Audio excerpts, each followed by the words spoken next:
Iris Chica, Don Bell magjowa na, palakpakan na may kasamang sigawan ang dapat nating igawad kina Donnie at Belle kasi nga inamin na ang matamis nilang relasyon ang kanilang estado.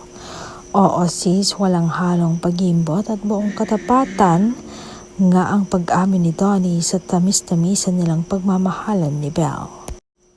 Kanyang ibinunghalit niya na siya nga ang boyfriend ni Belle sa harap ng media at kapwa artista, talagang nagpalakpakan ng lahat.